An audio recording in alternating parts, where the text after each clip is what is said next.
Okay, well, this will be Bible part two now that Biscuit is back in the house. So, we were talking about the relationship between King Saul and David. And David had been anointed king to be the next king and by Samuel. And so Saul is upset. He's not understanding why his son is not. He's trying to follow what God has for him. But he was quite the self consumed man. Okay. So he sends for David. David comes and he becomes King Saul's armor bearer. So he's working with them and kind of getting the feel of the land of the kingdom.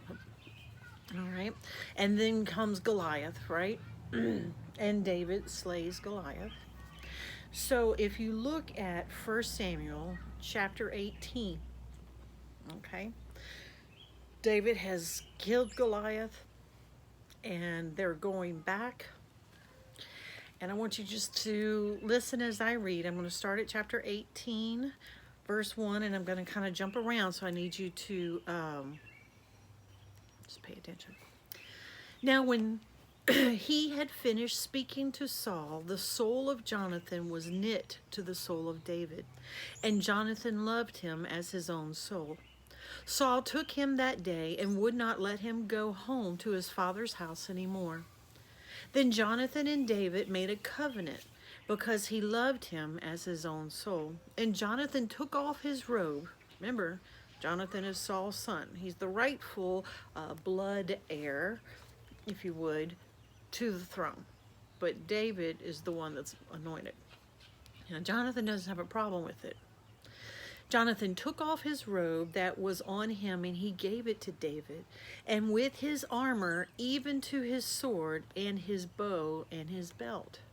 So David went out wherever Saul sent him and behaved wisely. And Saul set him over the men of war, and he was accepted in the sight of all the people and also in the sight of Saul's servants. Now it had come to happen that as they were coming home, when David was returning from the slaughter of the Philistines, that the women had come out of the city singing and dancing to meet King Saul with joy and tambourines and musical instruments, and the women were singing. So everybody's, yay, it's victory, woo-hoo, we did good, yay. Saul, being king, figures he's going to be the one that's they're praising, the one that they'll be bragging on. Thank you for your leadership. You did awesome. But in the streets, as they were coming in the kingdom, the women were singing, Saul has slain his thousands, and David his 10,000. Then Saul was very angry, and saying displeased him, they have ascribed to David 10,000, and to me they've only ascribed 1,000. Now what more can they have had but the kingdom? So Saul eyed David from that day forward. Okay, you understand what we're saying? He eyed him. He was jealous of him. He didn't trust him. He felt like he was being undermined, even though he knew that Samuel the prophet had already ordained David to be the next king. Verse 11. And Saul cast the spear, for he said, I will pin David to the wall.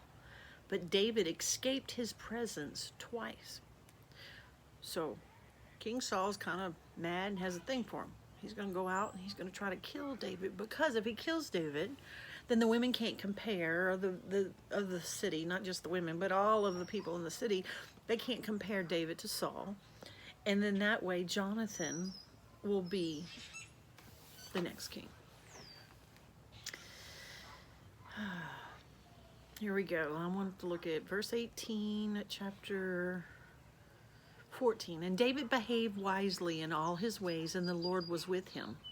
Therefore, when Saul saw that he behaved very wisely, he was afraid of him. But all Israel and Judah loved David, because he went out and came in before them. Okay, so there's this covenant between now Jonathan and David, even though Jonathan's dad's kind of gone off the deep end, wants to kill him, and Saul can see that David is meant for this job.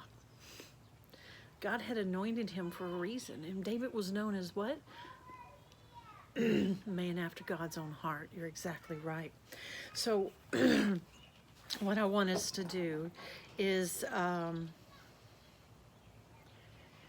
let's stop right there and let's just look at our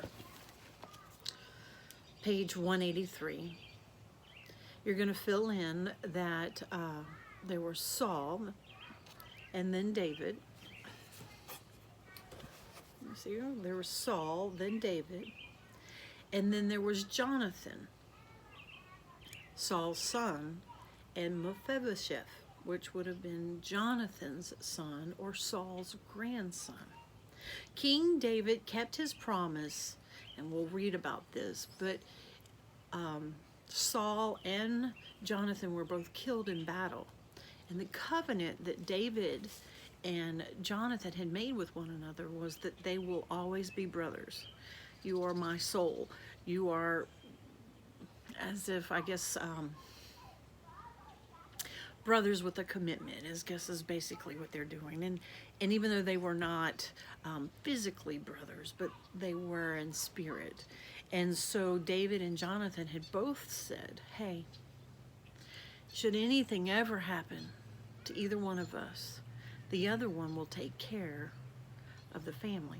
So when Jonathan passed away, when he was killed during battle, David would be taking care of Mephibosheth, which was the son of Jonathan. So it says David kept his promise to Jonathan by showing kindness to Mephibosheth. Hey guys, I just want to go back to the two verses that we were reading. I want you to be able to highlight 2 Samuel chapter 7. We highlighted 28 last week and now 29 this week.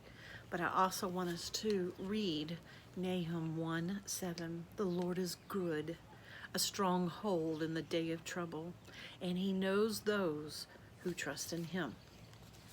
Do you trust in him? I hope you do. 1 Peter 5,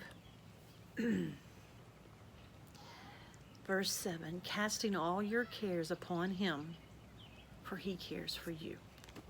Because our God is a big God, and he cares about us in a big way. And we love him for it, and we're going to trust him for it. Love you guys.